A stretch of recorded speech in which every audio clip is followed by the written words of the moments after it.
don't know if you've heard the news. I'm sure if you're clicking on this video, you've already heard what has gone on. There have been strikes overnight by the U.S. military in Venezuela, leading to the capture of Nicolas Maduro, who is now, alongside his wife, being transferred to New York to face the full extent of American law. Now, we're expecting to hear from President Donald Trump in the next minutes here. I have on my other monitor here. We're going to be watching in just a second when this goes live, so we'll get his live statement right now. But as we lead up to this this upcoming press conference that Donald Trump is going to sort of explain more details of what has gone on here, we've already got some details that have been leaking out over the past hours. I want to start today with showing you some visual footage of what it looked like on the ground where this was happening.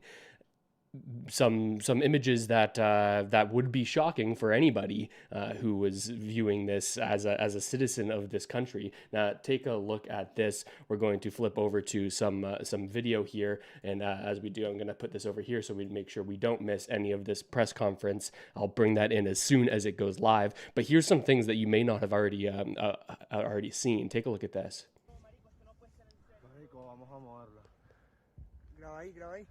You can see the strikes.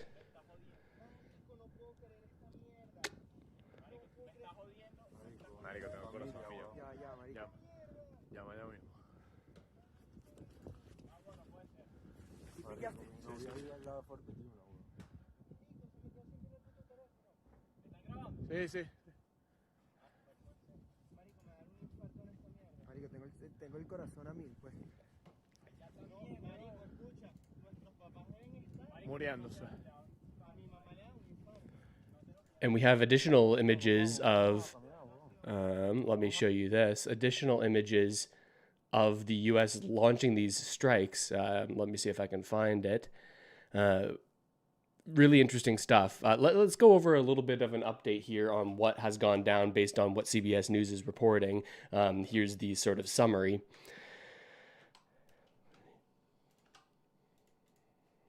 President Trump said Venezuela President Nicolas Maduro and his wife were captured and flown out of the country early Saturday morning, confirming a large-scale strike by the U.S. that drew quick condemnation and concern from across the globe.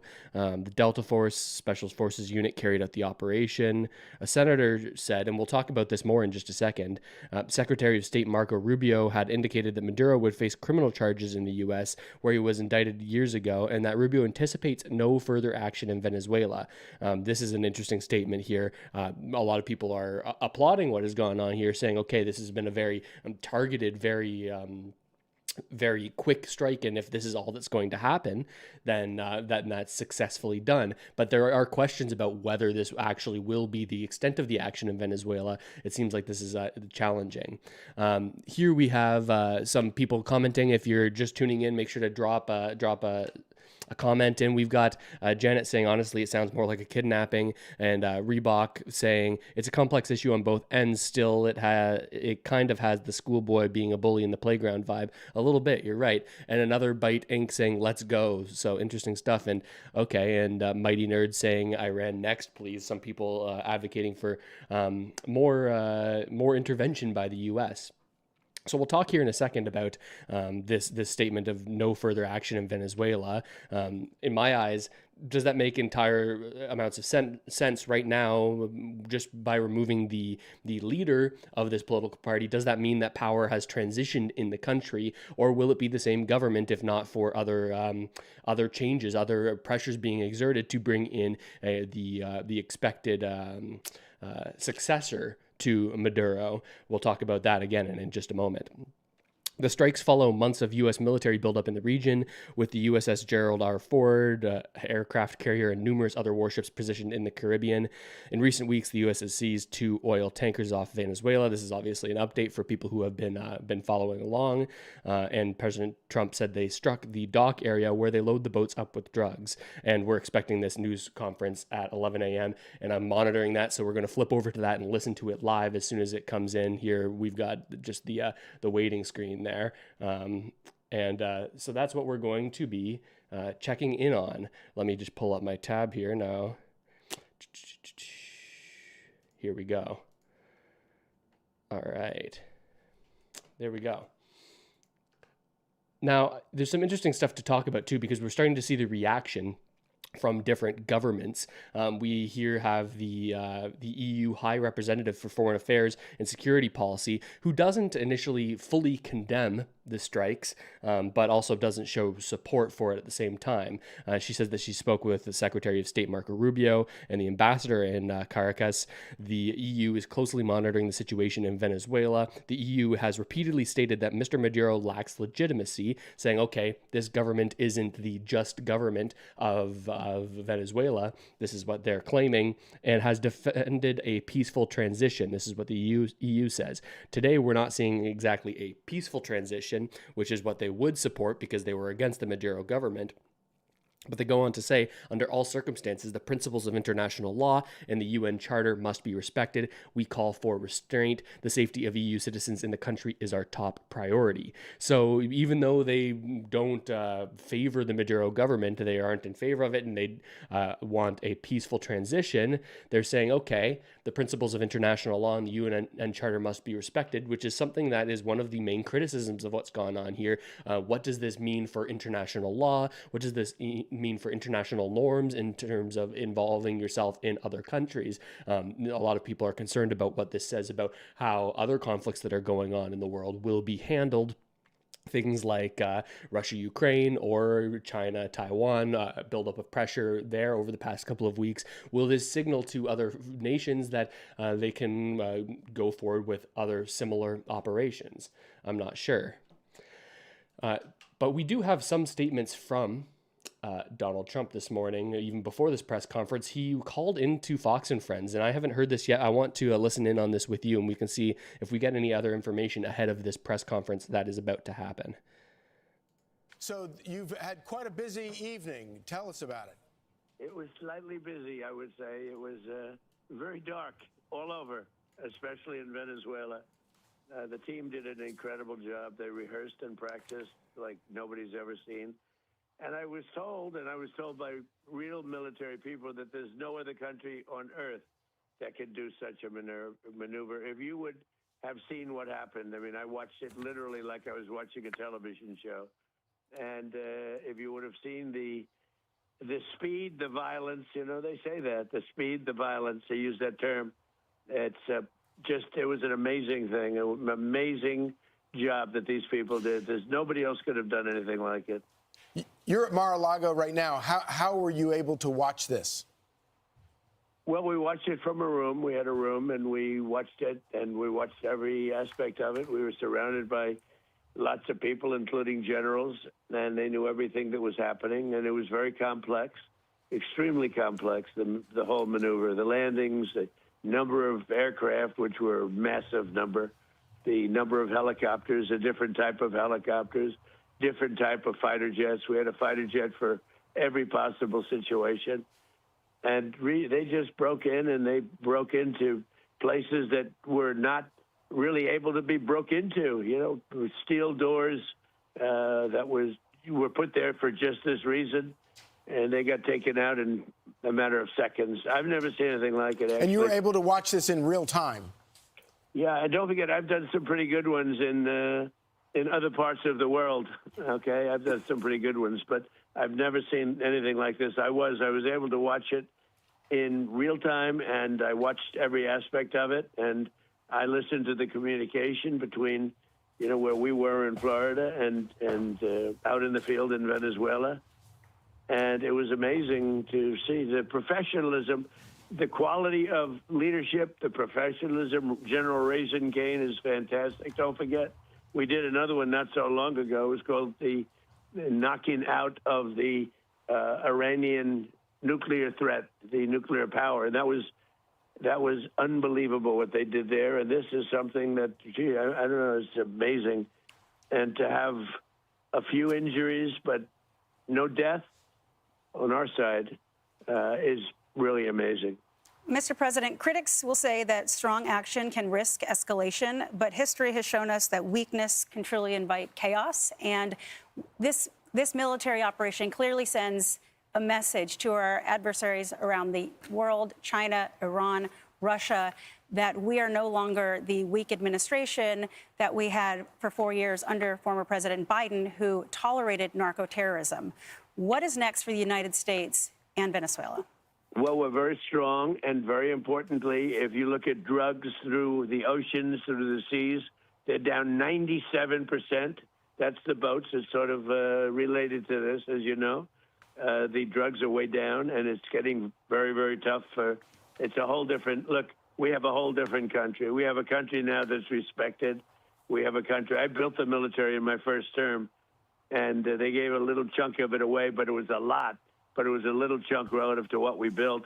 But they gave it to Afghanistan so stupidly. It was one of the. Compare this to Afghanistan, where we were a laughing stock all over the world. We're not a laughing stock anymore. No, we have the greatest military. So Trump's saying that this is a show of strength, a show of to other countries that, okay, you're not going to mess with this anymore. Now, it's interesting to think about this in the context of the recent national security strategy that was put out just in the past month or so, where they talked a lot about, okay, we as a government are going to no longer interfere as heavily in things in the Eastern Hemisphere, places, Europe, Asia. We're going to stay away from that. This is America and their new doctrine stating this. But they say, well, we want to keep Western Hemisphere in order. This is our domain, is the clear statement that the U.S. was putting out there, which this tracks with. This plays right into that. It also, as a Canadian, makes you wonder about, okay, how much involvement will there be moving forward between Canada and the U.S.? Will there be this kind of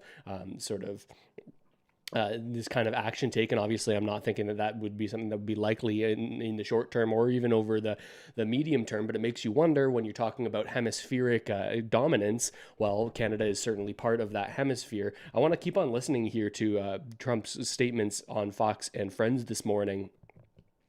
The first public statements that he's made after this, saying, okay, I watched this from Mar-a-Lago. I was in a room. There were generals. There were so many different things going on. It's going to be interesting to see how this all plays out, especially as Trump is making threats again in the past couple of days to Iran, further saying, okay, if you rebuild up your nuclear program, we'll be back. Questionable comments coming in after we were told that their entire program was entirely destabilized and taken down. In the world by far. We have the greatest equipment, military equipment in the world by far. And you had to see this in real time. You had to see this, the professionalism and the bravery, everything about it. And you almost couldn't hold them back. It was like they wanted to go so badly. And most people would have said, I'll take a pass. I know that Charlie would have wanted to go because Charlie's a very brave person. But I know a lot of other people would have said, I think I'll pass on this one. Let's watch it on television. Yeah, so it's been amazing to see how good they were, how professional they were, how incredible the equipment we have is. I mean, the level of equipment and to see how it worked so perfectly. And, you know, if you compare this to attacks on Iran over the years with, you know, helicopters crashing into each other. The whole thing was a mess.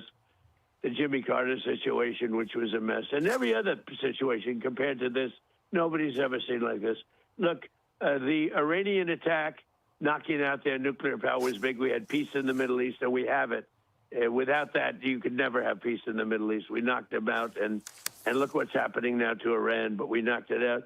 That was, it could not have been better, and this could not have been better. I don't even know which is, these are both really important. If you think about equal and importance, I wonder how it's going to be rated, but knocking out the nuclear power of, think of it, they were ready, they were within 2 months, they would have been a nuclear power.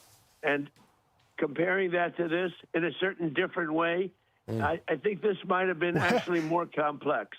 Well, it's interesting. But that was something that was amazing. It's interesting, Mr. President. We've looked, our own Lucas Tomlinson, our reporter here. I don't know if you knew this intentionally, but the capture of Maduro and his wife coincides with the 6th anniversary of your taking out the Iranian Revolutionary Guard's Qasem Soleimani. Interestingly, it's six years after. But let me ask you a question, Mr. President. Because by the way, that was the third thing, and we have a fourth. We got Soleimani. We have taken out so many. Look at what we did to the leader of ISIS, who's no longer with us, right? That everybody was after for 20 years, and we got him. We've done a lot, but this was something, maybe because it's fresh in our minds, because again, the Iranian situation was so big, knocking that out, and the B-2 bomber, every single missile hit its target, and the target was an air shaft. Right. Dark at night. Think of that. Dark at night, no moon. You couldn't see a thing, and every missile went right through that air shaft and just obliterated the place. So that was amazing, and this was amazing.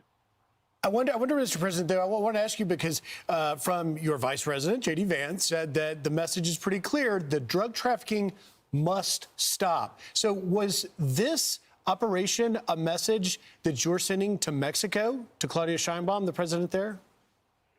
Well, it wasn't meant to be, and we're very friendly with her. She's a good woman, but the cartels are running Mexico. She's not running Mexico. The cartels are running Mexico. And we could be politically correct and be nice and say, oh, yes, she is. No, she's very, she's very frightened of the cartels. They're running Mexico. And I've asked her numerous times, would you like us to take out the cartels? No, Mr. President. No, please. So we have to do something because we lost. The real number is 300,000 people, in my opinion. They like to say 100,000. 100,000 is a lot of people, but the real number is 300,000 people. And we lost it to drugs, and they come in through the southern border, mostly the southern border.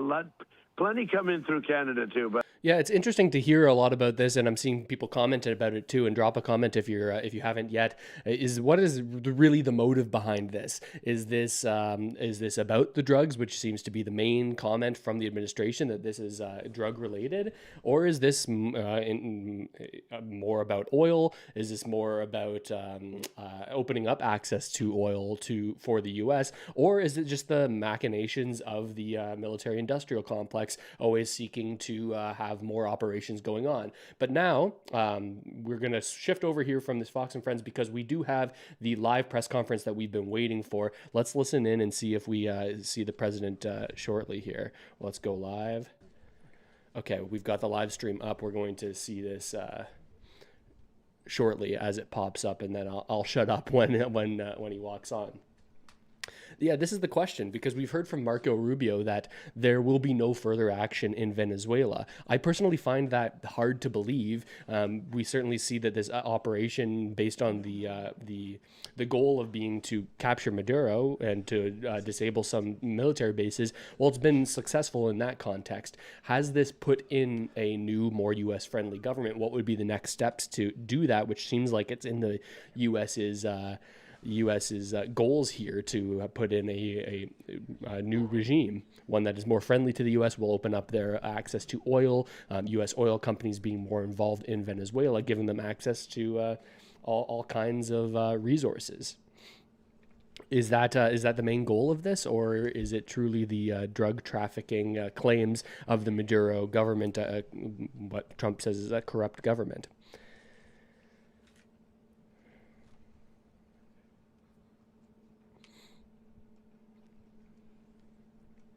Okay, so we've got the live stream here. I'm going to keep this up so that we can make sure we don't miss any of it, and I'll pull it in as soon as we have any updates here. But this is my question: if you want to put in a new government, well, really, is this all that you need to do? You take the head off the snake in their eyes and bring him to New York and charge him under every sort of indictment that he's been served. But does that bring in that new government? What is going to be the next episode in this series? We say that, okay, there's going to be no more action in Venezuela, which I think Americans would certainly be happy about. Certainly don't want to see the American government get involved very heavily in these other countries that could lead to more fighting, more war. But it does seem like that is going to be something that America is going to have to get more and more involved in. And when it comes to Canada, which is what a lot of people know me from, covering Canadian content, well, this certainly impacts the relationship between Canada and the U.S., not because of Carney, who will likely condemn the actions that have happened here or the way that they've played out, maybe like the EU. It'll be a statement like, we agree that we didn't like the Maduro government, but we want this to be a peaceful transition of power. We don't support this against international norms action that the U.S. has taken here. That's likely what we'll hear from the Canadian government. But when it comes to negotiation for the future, we know that the Canadian government has pushed out negotiations for about a year, saying we're not going to try to come to any deal because we've got a big trade negotiation on our major deal, the Canada-U.S.-Mexico agreement, CUSMA or USMCA, depending on where you're from. That is the big negotiation here. And, well, Canada, if the U.S. has access to other alternative oil sources, all of a sudden has a little bit less leverage than they otherwise would have. By the way, in case you don't know. But they come in through the southern border, and something's going to have to be done with Mexico. Why did you decide to do this morning? Are you talking about calling you people or the shot? No, taking Because out I'm not sure. Maduro. I'm not sure which is worse. If you want to know the truth, I'm calling you. I haven't spoken to anybody else because Charlie Hurd has been a great friend of mine for a long time. He was with me when it was not fashionable, and those are the people I like. He was with me, Charlie, when it was not at all fashionable. So that's the reason I'm doing this, and your show is great. You're doing a great job. What a good team. But I meant, why did you make the decision to take out Maduro this morning? And what was Maduro doing when our guys came in on him? So we were going to do this 4 days ago, but the weather was not perfect. The weather has to be perfect. And we had just the perfect weather. We had, very good. A little bit few more clouds than we thought, but it was good. We waited 4 days. We were going to do this 4 days ago, 3 days ago, 2 days ago. And then all of a sudden it opened up and we said go. And I'll tell you, it was just amazing. And what was he doing? He was in a very highly guarded, like a fortress, actually. He was in a fortress. That we had nobody killed was amazing. I think we had nobody killed, I have to say, because a couple of guys were hit, but they came back and they're supposed to be in pretty good shape. But that we had nobody killed, that we lost no aircraft. Everything came back. We got it all back. One of them was hit pretty hard, but a helicopter, but we got it back. But it just was the right time to do it. We had to do it because it's a war. We're losing 300,000 people a year. We don't lose that much in a war, okay, if you look. And we had to do it. He didn't get into that. We were prepared. We had, massive blowtorches and everything else that you need to get through that steel, but we didn't need it. He didn't make it to that area of the house. Mr. President, so it sounds like there's a pretty complex operation here that took place. We have, again, if you're just tuning in, we've got the stream of Trump with this press conference that's going to be coming up very shortly here. I'm monitoring that so we don't miss a second of it as soon as it comes up. Interesting, though, to hear some reporting from the ground. This is from DropSite News, which is, I think, bills itself as an independent news on politics and war outlet here. And we have reporting from them on site. And let's hear from her.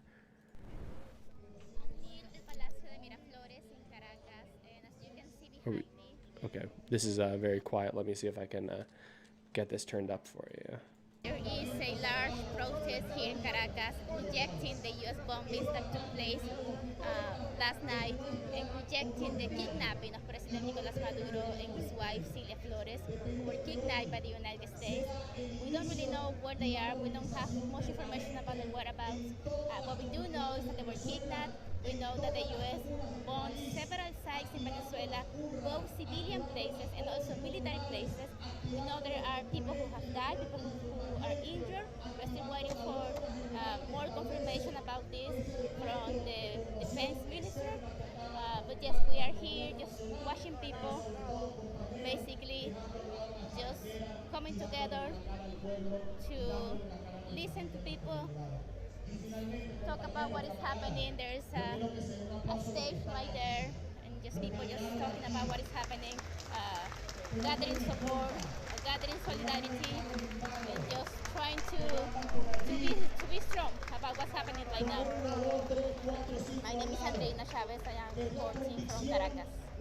So interesting to see that it sounds like there's multiple different viewpoints. Obviously, as you like, people like to talk about people in other countries and act as if they are a monolith of opinion, right? Where all people in one country must think this way about something. Where obviously, based on wherever you live, you know that's not the case in any place. There are people on either side. She seems to be claiming that these people are getting together to oppose what the U.S. has done, while in the media, a lot of people are trying to frame it as something that the Venezuelan people will benefit from. People saying that the Maduro regime and its potential toppling could be good for the Venezuelan people. Certainly, some people may agree with that, while others may disagree entirely. Just as the removal of any leader in any country would make some people happy about that removal, depending on what comes next, and some people not too enthused. War on narcoterrorism from our southern border and beyond clearly will save American lives. Moving forward for Venezuela, what do you think is next for the Venezuelan people now that you have removed Maduro so that he can face American justice?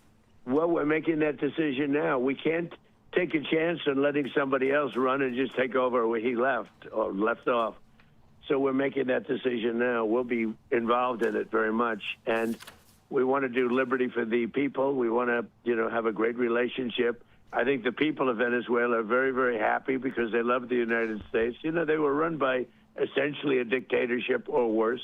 It couldn't have been worse. It was a terrible thing that was taking place in Venezuela. But look, tremendous numbers of people were being killed through drugs.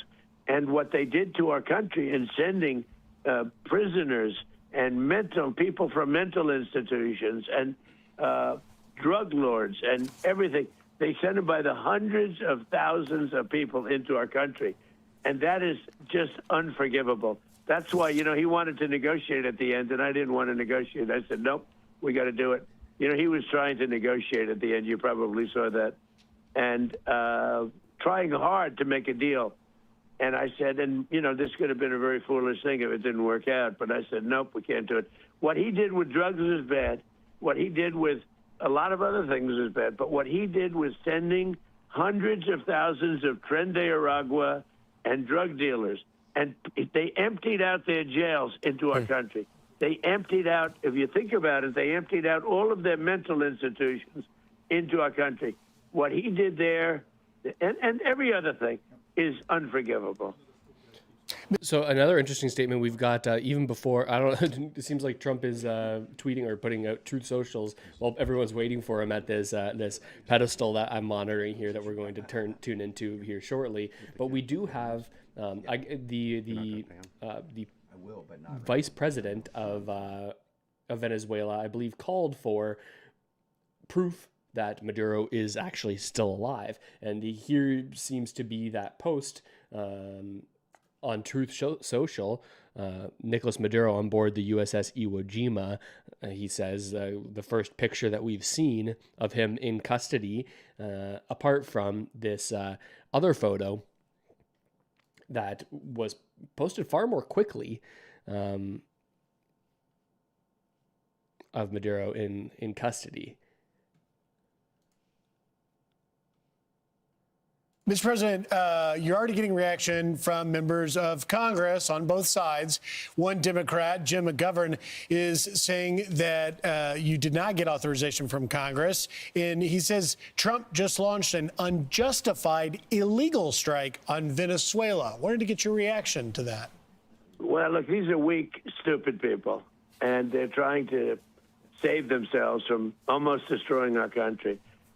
If I didn't get elected, our country would not, I don't even think we'd have a country right now. We were heading down the path of destruction. We had inflation. We had high prices. They're the ones that caused high prices, not us. We're bringing the prices way down. We have oil now in many places, $1.99 a gallon. And, when you do oil, everything follows, but everything is following. But No, they would have destroyed our country. If we didn't get elected, if Kamala or a Joe type got elected, if that group got elected, but if Kamala got elected, I don't think at this point we would even have a country. We're laughed at all over the world.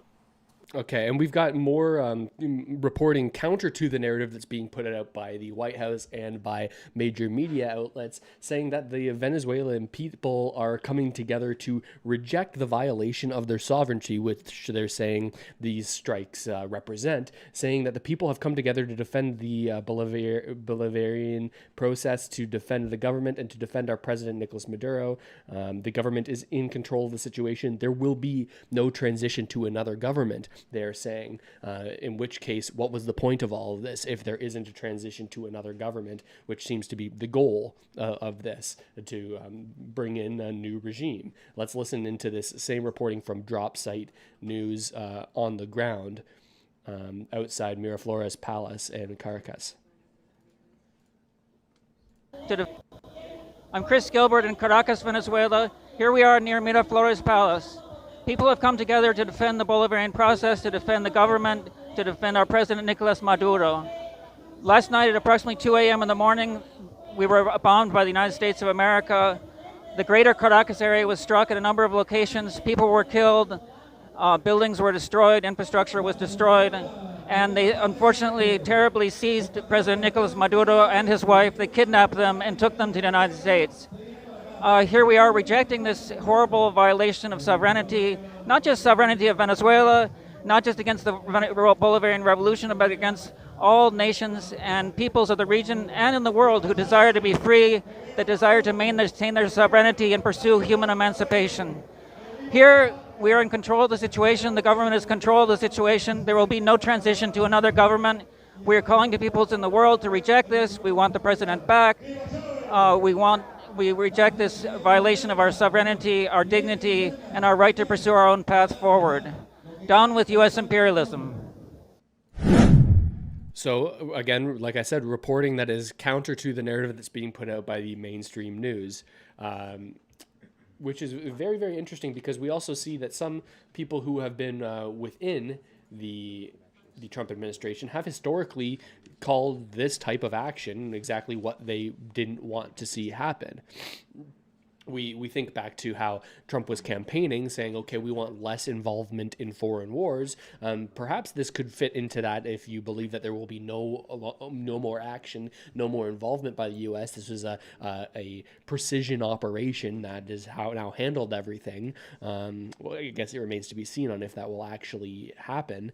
But we see people like Tulsi Gabbard, and this is, again, a while ago when she was in the Democratic Party, I believe, making comments about Venezuela. This tweet is from 2019, quite a long time ago, but saying that military intervention won't help the Venezuelan people. A lot of people are posting this saying, well, look at your own administration and see if people support it. I haven't heard this yet. I want to take a listen to see what exactly was said. Of Hawaii, a combat veteran and 2020 Democratic presidential candidate. What's your reaction to that? You heard Kellyanne Conway, counselor to the president there. What we are hearing is an increased saber-rattling intention saying the United States needs to send in the U.S. military now to wage yet another wasteful, counterproductive regime change war, and once again it's being done under the guise of humanitarianism. When we look throughout history, every time the United States goes into another country and topples a dictator or topples a government, the outcome has been disastrous for the people in these countries. That's why we should use our leadership in the world to try to broker a diplomatic solution, working with countries like Russia that have great influence over Venezuela so that there is a peaceful outcome. Because I can tell you as a soldier, Martha, I've seen firsthand the high cost of war, and pushing for this civil war, pushing for the use of military force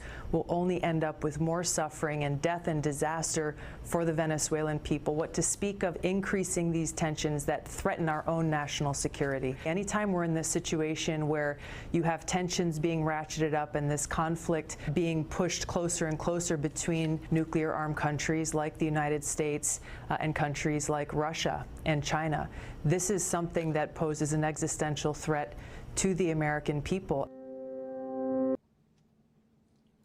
So that's really what this is like. What is this all about? Is this about hemispheric sovereignty, the U.S. staking its claim, or is this simply about oil and resources? Is this about drugs? It seems like there are enough theories out there that it's hard to really decipher what is going on here and what is really the rationale behind this. Now, interesting to note that there have been some responses, just like Tulsi Gabbard was saying, that this impacts the other geopolitical powers in the world. We see Russia and Iran condemning the U.S. strikes on Venezuela, somewhat ironically, depending on how you look at it. Let's read this. Russia and Iran were among the many nations to react quickly to the U.S. military strikes on Venezuela, and President Trump announcing the capture of the Latin American nation's leader, Nicolas Maduro. Iran condemned the attack, calling it flagrant violation of the national sovereignty and territorial integrity of Venezuela, according to the AFP news agency. This is something that, of course, they're going to, as Iran, say, okay, well, any kind of interaction like this, any kind of bombing within these borders, well, that's a violation of sovereignty and territorial integrity, much like they claimed when the U.S. went in and did their strikes. I believe it was Operation Midnight Hammer was the name of it, which allegedly wiped out Iran nuclear research facilities, where the U.S. said that they would shortly get access to a nuclear weapon. Of course, though, there have been various claims on how close they actually were to that. Russia goes on to say that their foreign ministry accused the U.S. of an act of armed aggression against Venezuela. This is deeply concerning and condemnable. Again, depending on your view of the world, you might find this a little bit ironic, given Russia's aggression against Ukraine and the starting of that conflict, although many people will also claim that, okay, this aggression was the result of a provocation by NATO and NATO expansionism. This is certainly the Russian point of view. They say the pretexts used to justify such actions are unfounded, the statement said, adding a call for the prevention of further escalation, dialogue, and backing other calls for an emergency meeting of the UN Security Council. So other nations reacted. We haven't really seen response from China yet. We certainly wouldn't see a statement like Iran's from China, given their current interests, which there is their stake of territory, their claim of the ownership of the territory of Taiwan, saying that that's not a country but a part of China. And here we have the president coming up for this planned press conference. Let's listen in.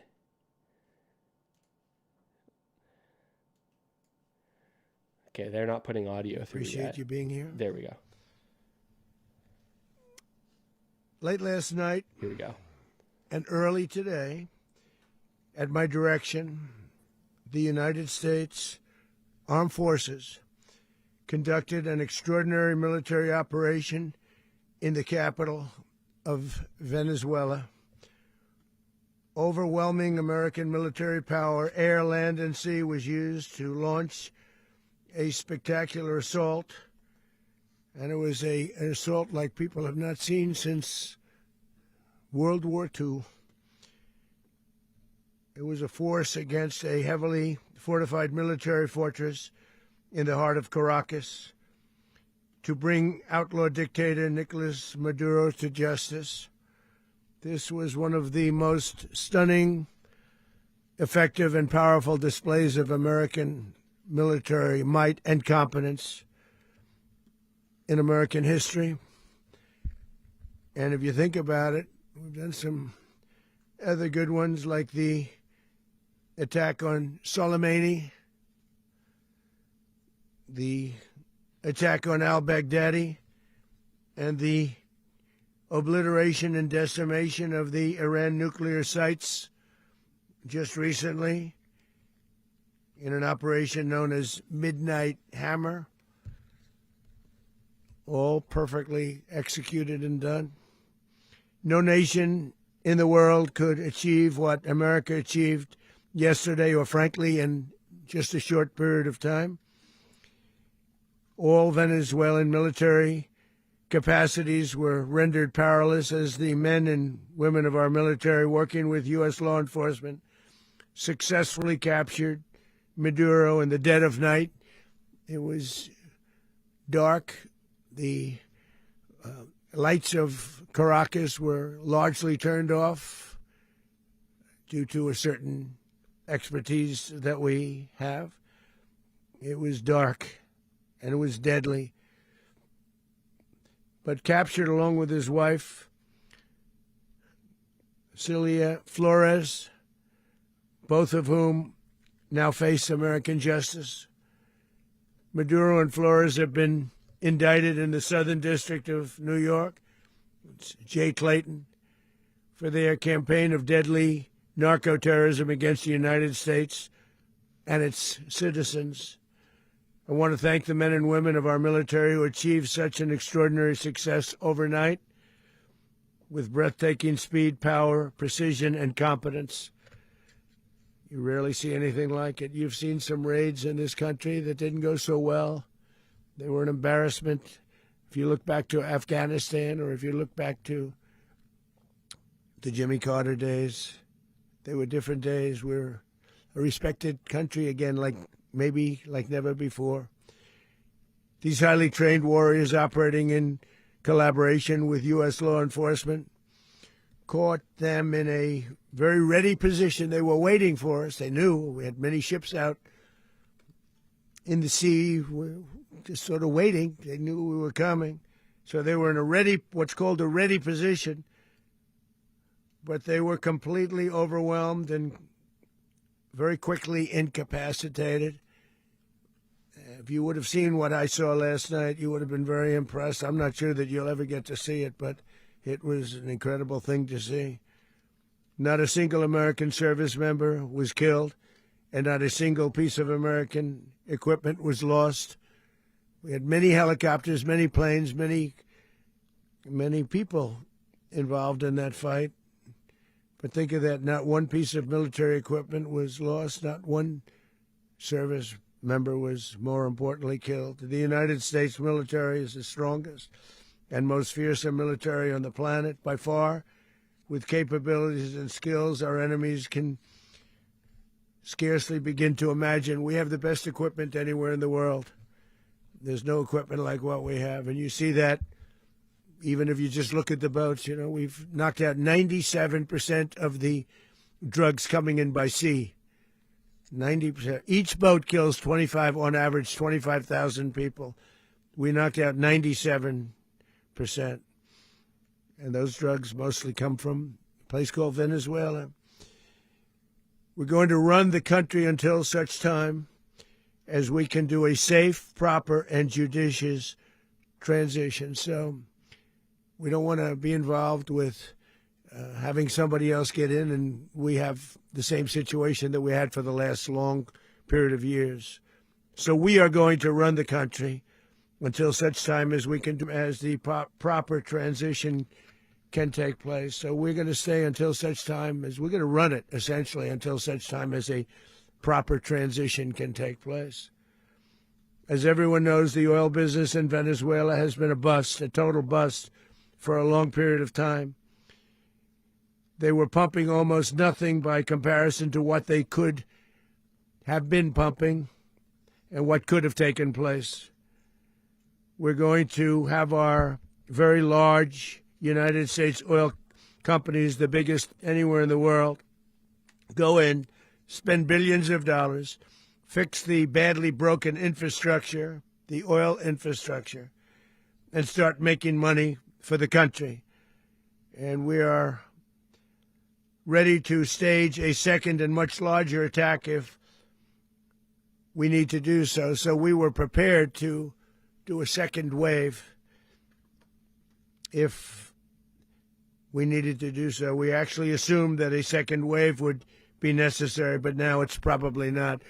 The first wave, if you'd like to call it that, the first attack was so successful, we probably don't have to do a second, but we're prepared to do a second wave, a much bigger wave, actually. This was pinpoint, but we have a much bigger wave that probably won't have to do. This partnership of Venezuela with the United States of America, a country that everybody wants to be involved with because of what we were able to do and accomplish, will make the people of Venezuela rich, independent, and safe.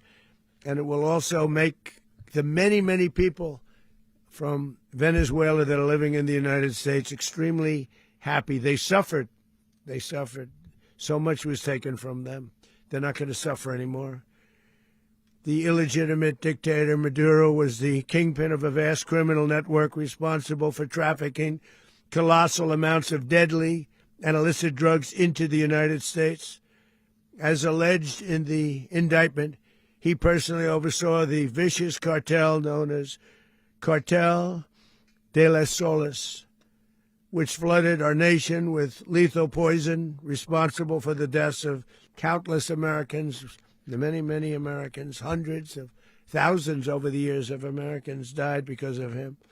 Maduro and his wife will soon face the full might of American justice and stand trial on American soil. Right now, they're on a ship. They'll be heading to, ultimately, New York. And then a decision will be made, I assume, between New York and Miami or Florida. But we have people where the overwhelming evidence of their crimes will be presented in a court of law. And I've seen it. I've seen what we have. It's both horrible and breathtaking that something like this could have been allowed to take place. For many years after his term as president of Venezuela expired, Maduro remained in power and waged a ceaseless campaign of violence, terror, and subversion against the United States of America, threatening not only our people, but the stability of the entire region.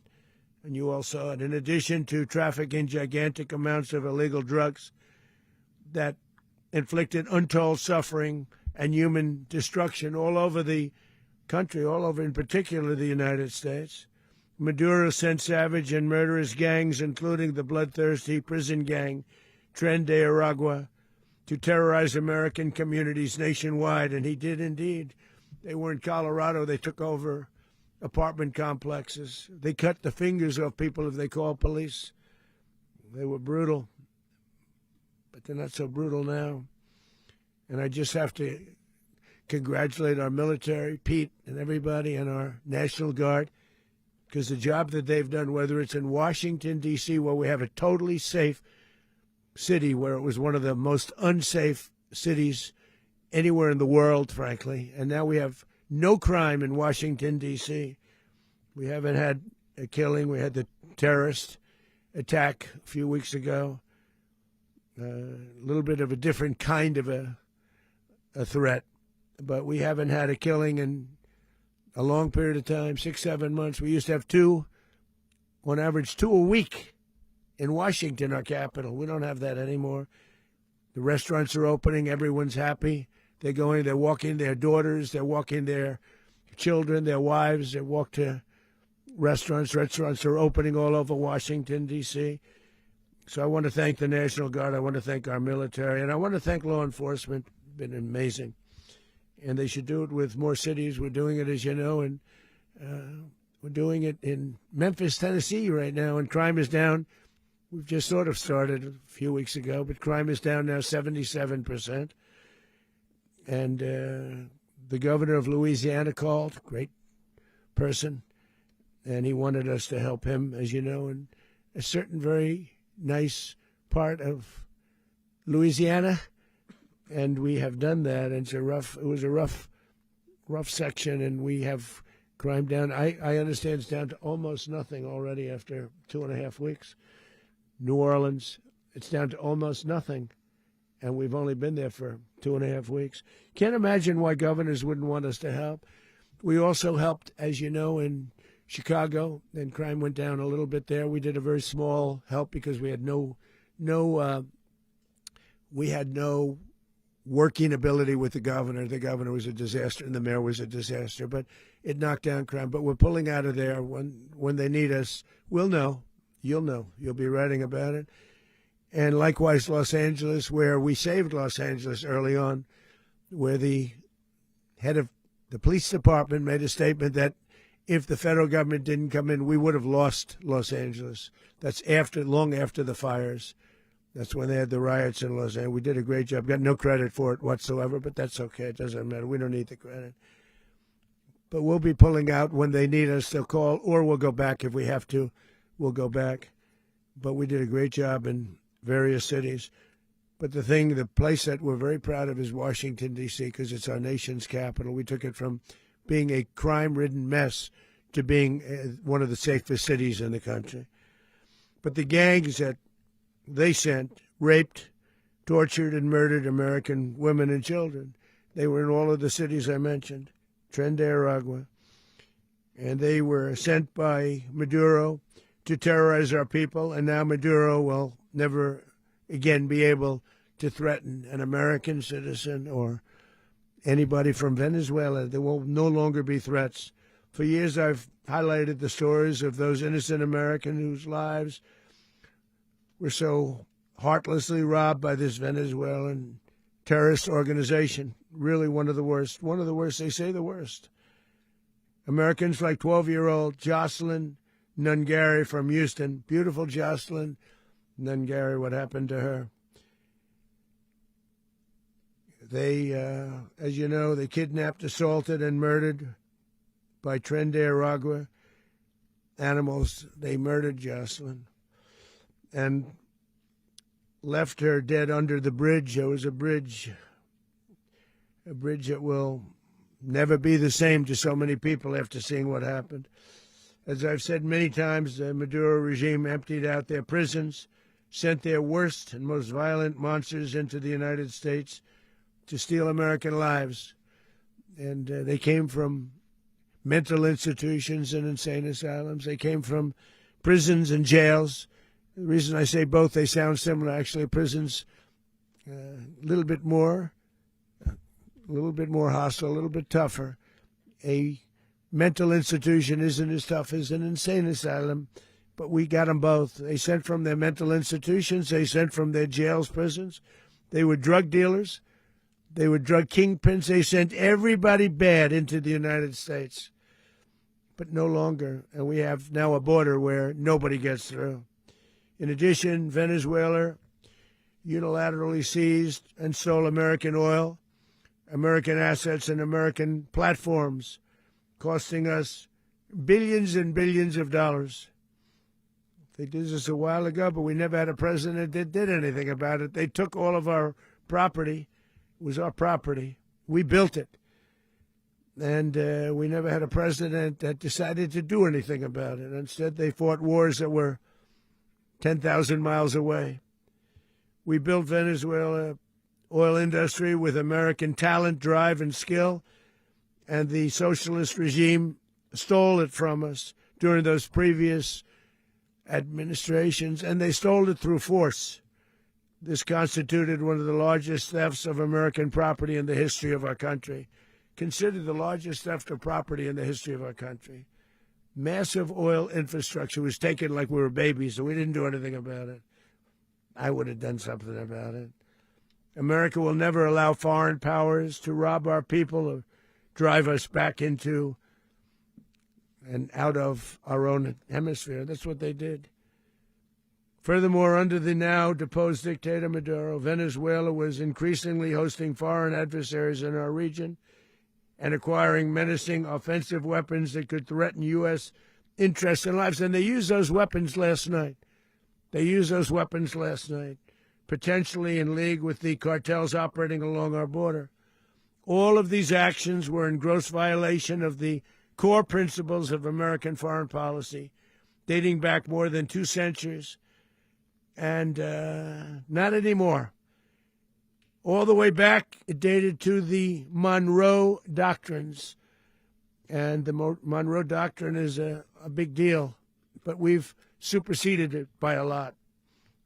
By a real lot. They now call it the Donroe Document. I don't know. It's Monroe Doctrine. We sort of forgot about it. It was very important, but we forgot about it. We don't forget about it anymore. Under our new national security strategy, American dominance in the Western Hemisphere will never be questioned again. Won't happen.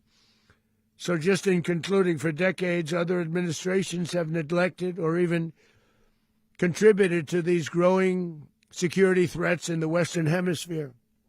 Under the Trump administration, we are reasserting American power in a very powerful way in our home region.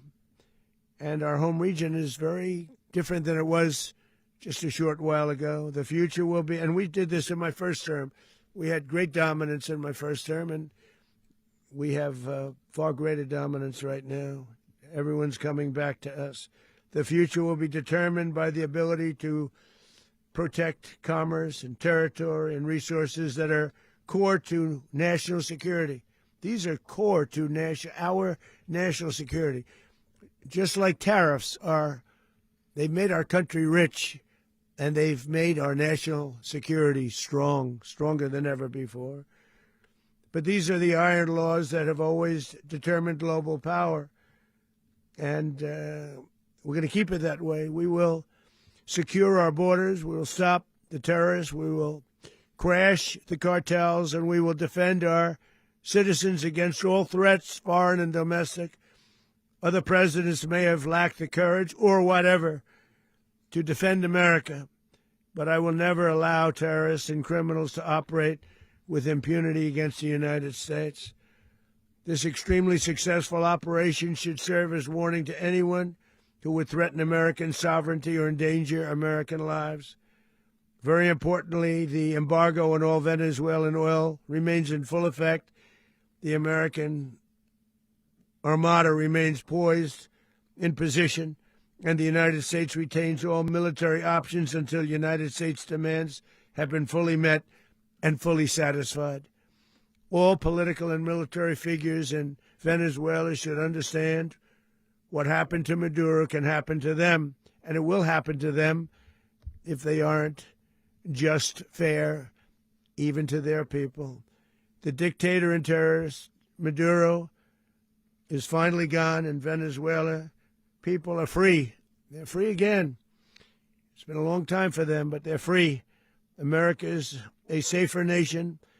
This morning, it's a prouder nation this morning because it didn't allow this horrible person and this country that was doing very bad things to us. It didn't allow it to happen. And the Western Hemisphere is right now a much safer place to be. So I want to thank everybody for being here. I want to thank General Raising Cane. He's a fantastic man. I've worked with a lot of generals. I worked with some I didn't like. I worked with some I didn't respect. I worked with some that just weren't good.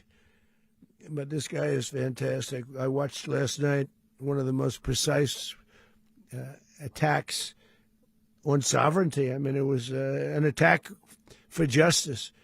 And I'm very proud of him, and I'm very proud of our Secretary of War, Pete Hegseth, who I'm going to ask to say a few words. Thank you very much.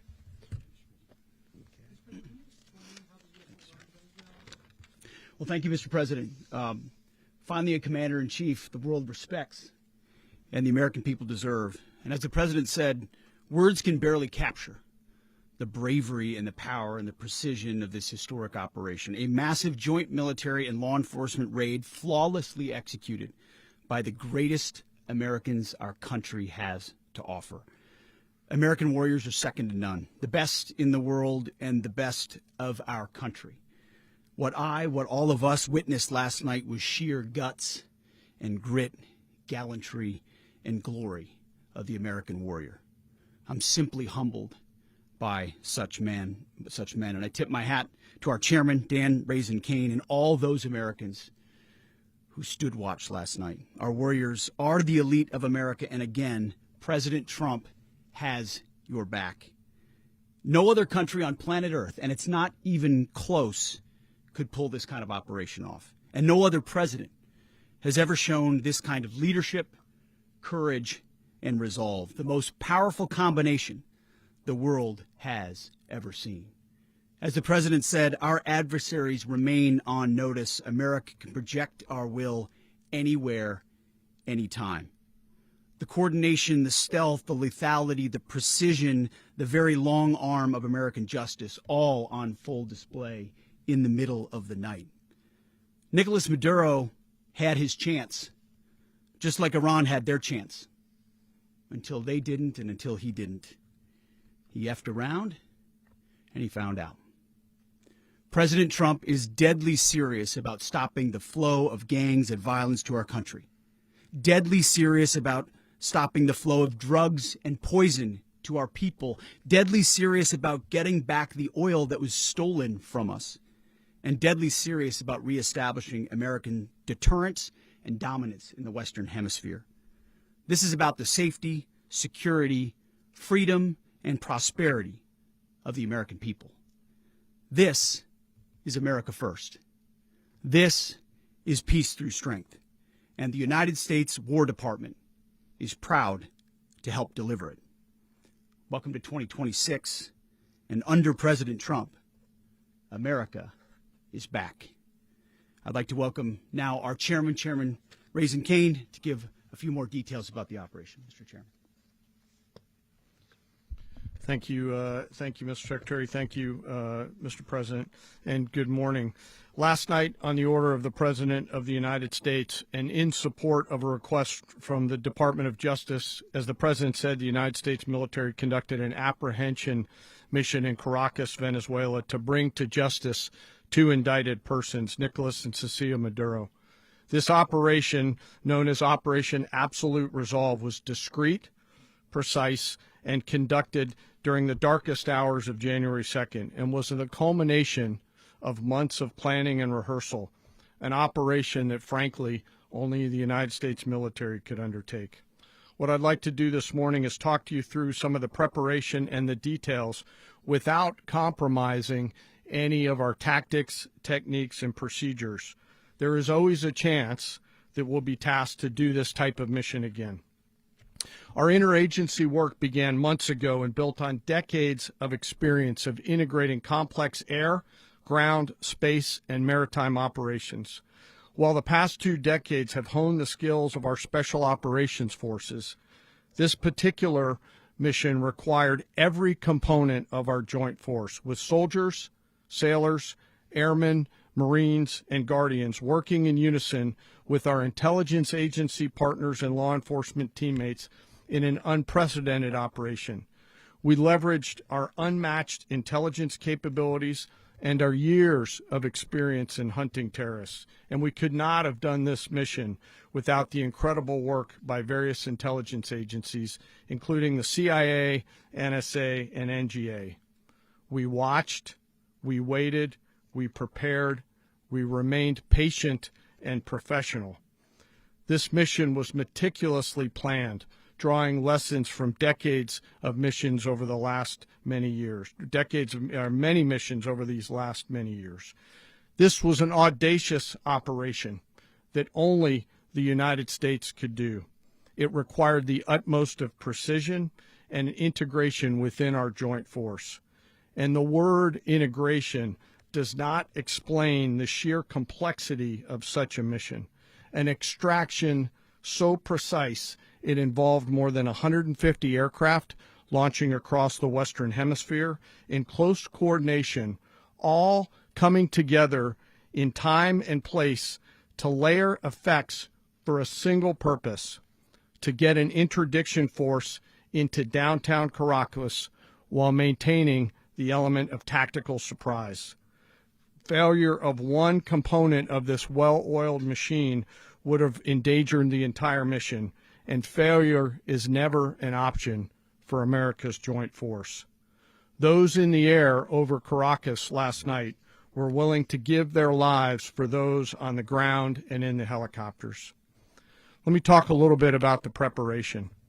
After months of work by our intelligence teammates to find Maduro and understand how he moved, where he lived, where he traveled, what he ate, what he wore, what were his pets, in early December, our force was set pending a series of aligned events. Key was choosing the right day to minimize the potential for civilian harm and maximize the element of surprise, and minimize the harm to the indicted personnel so, as the President said, they could be brought to justice. And as the President said earlier today, weather in Venezuela is always a factor this time of the year. And over the weeks through Christmas and New Year's, the men and women of the United States military sat ready, patiently waiting for the right triggers to be met and the president to order us into action. Last night, the weather broke just enough, clearing a path that only the most skilled aviators in the world could maneuver through. Ocean, mountain, low cloud ceilings. But when tasked with a mission, this organization does not quit. At 10:46 p.m. Eastern Time last night, the president ordered the United States military to move forward with this mission. He said to us, and we appreciate it, Mr. President, good luck and Godspeed. And those words were transmitted to the entire joint force. Over the course of the night, aircraft began launching from 20 different bases on land and sea across the Western Hemisphere. In total, more than 150 aircraft, bombers, fighters, intelligence, reconnaissance, surveillance, rotary wing were in the air last night. Thousands and thousands of hours of experience were airborne. Our youngest crew member was 20, and our oldest crew member was 49, and there's simply no match for American military might. As the night began, the helicopters took off with the extraction force, which included law enforcement officers, and began their flight into Venezuela at 100 feet above the water. As they approached Venezuelan shores, the United States began layering different effects provided by Spacecom, Cybercom, and other members of the interagency to create a pathway. Overhead, those forces were protected by aircraft from the United States Marines, the United States Navy, the United States Air Force, and the Air National Guard. The force included F-22s, F-35s, F-18s, EA-18s, E-2s, B-1 bombers, and other support aircraft, as well as numerous remotely piloted drones. As the force began to approach Caracas, the Joint Air Component began dismantling and disabling the air defense systems in Venezuela, employing weapons to ensure the safe passage of the helicopters into the target area. The goal of our air component is, was, and always will be to protect the helicopters and the ground force and get them to the target and get them home. As the force crossed the last point of high terrain where they'd been hiding in the clutter, we assessed that we had maintained totally the element of surprise.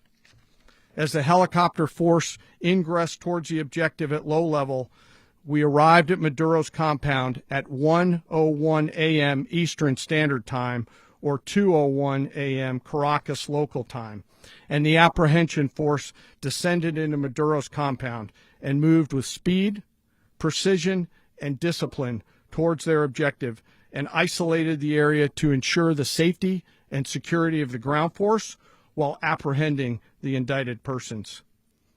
On arrival into the target area, the helicopters came under fire, and they replied with that fire with overwhelming force in self-defense.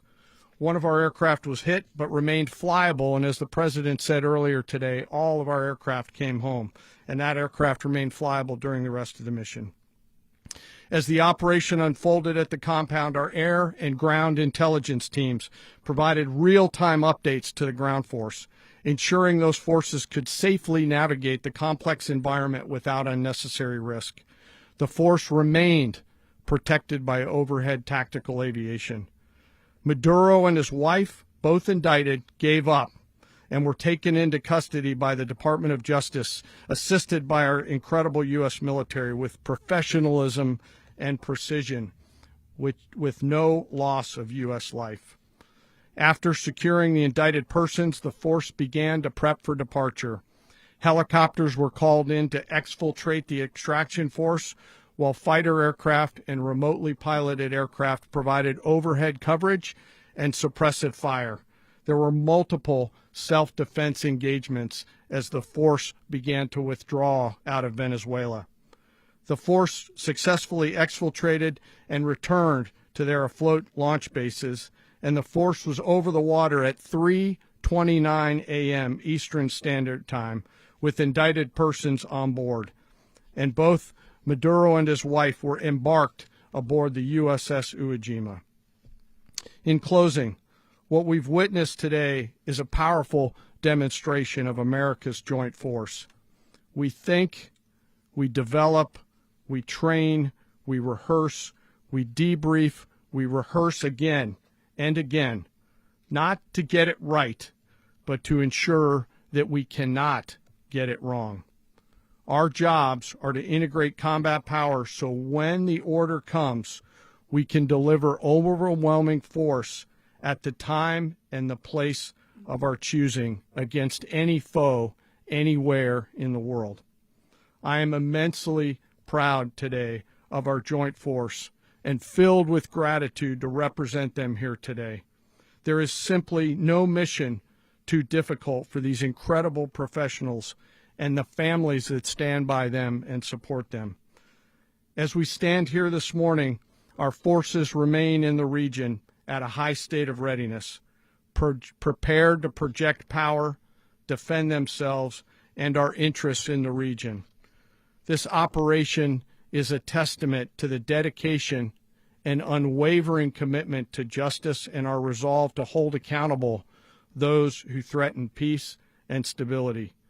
In closing, I want to express my heartfelt gratitude to the brave men and women who executed this mission. Their courage and tireless commitment to our nation are what makes us strong. Thank you, Mr. Secretary, and thank you, Mr. President. Well, I don't have much to add to what you've heard now, other than the following points. Nicolas Maduro was indicted in 2020 in the United States. He is not the legitimate president of Venezuela. That's not just us saying it. The first Trump administration, the Biden administration, the second Trump administration, none of those three recognized him. He's not recognized by the European Union and multiple countries around the world. He is a fugitive of American justice with a $50 million reward, which I guess we saved $50 million. And make sure. Yeah, exactly. But don't let anybody claim it. Nobody deserves it but us. But I want to be clear about one thing. Nicolas Maduro had multiple opportunities to avoid this. He was provided multiple very, very, very generous offers and chose instead to act like a wild man, chose instead to play around. And the result is what we saw tonight. The other message here is the following. You have a guy, like many people around the world, they like to play games. You have a guy who decides he's going to invite Iran into his country, is going to, do the confiscation of American oil companies, is going to flood our country with gang members, is going to take Americans prisoner and try to hold them for hostage and trade them like he was able to do with the Biden administration. Basically likes to play games all this time and thinks nothing's going to happen. And I hope what people now understand is that we have a president. The 47th president of the United States is not a game player. When he tells you that he's going to do something, when tells you he's going to address a problem, he means it. He actions it. I can tell you, I've watched this process now for 14, 15 years, been around it. Everybody talks. I'm going to do this. I'm going to do that. When I get there, we're going to do this. We're going to take. This is a president of action. Like, I don't understand yet how they haven't figured this out. And now, if you don't know, now you know. Because this is the way it's going to play out. And I think people need to understand that this is not a president that just talks and does letters and press conferences. And, if he says he's serious about something, he means it. And this is something that was a direct threat to the national interest of the United States, and the president addressed it. There's a president of peace, by the way. I told you what I just said earlier. This guy had multiple opportunities to find his way somewhere else and figure out another. He could have been living somewhere else right now, very happy, but instead he wanted to play big boy. And so now, he's got other sets of problems on his hands. And but I think the message here should be for the world. Look, the president doesn't go out looking for people to pick fights with. He's not generally wants to get along with everybody. We'll talk and meet with anybody, but don't play games. Don't play games with this president's in office, because it's not going to turn out well. And so I hope that I guess that lesson was learned last night, and we hope it'll be instructive moving forward. Is that a message for Cuba, Mr. President?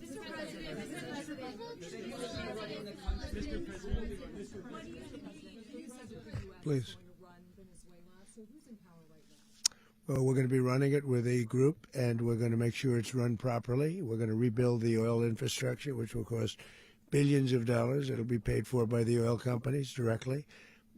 They will be reimbursed for what they're doing, but that's going to be paid. And we're going to get the oil flowing the way it should be. As you know, it was just a minor flow. It was actually a minor flow for what they have. But we're going to run it properly, and we're going to make sure the people of Venezuela are taken care of. We're going to make sure the people that were forced out of Venezuela by this thug are also taken care of. President, does the U.S. running the country mean that U.S. troops will be on the ground? How will that work? Well, you know, they always say boots on the ground. Oh, so we're not afraid of boots on the ground if we have to have. We had boots on the ground last night at a very high level, actually. We're not afraid of it. We don't mind saying it. But we're going to make sure that that country is run properly. We're not doing this in vain. This is a very dangerous attack. This is an attack that could have gone very, very badly. Could have gone very badly. We could have lost a lot of people last night. We could have lost a lot of dignity. We could have lost a lot of equipment. The equipment is less important, but we could have lost a lot. And we're going to make sure that this is proper. We're there now. We're ready to go again if we have to. We're going to run the country right. It's going to be run very judiciously, very fairly. It's going to make a lot of money. We're going to give money to the people. We're going to reimburse people that were taken advantage of. We're going to take care of everybody. It's very important. We couldn't let them get away with it. You know, they stole our oil. We built that whole industry there, and they just took it over like we were nothing. And we had a president that decided not to do anything about it. So we did something about it. We're late, but we did something about it. Yeah, please. Mechanism by which you're going to run the country? Are you going to designate a U.S. official Yes, to coordinate? yes. It's all being done right now. We're designating people. We're talking to people. We're designating various people, and we're going to let you know who those people are.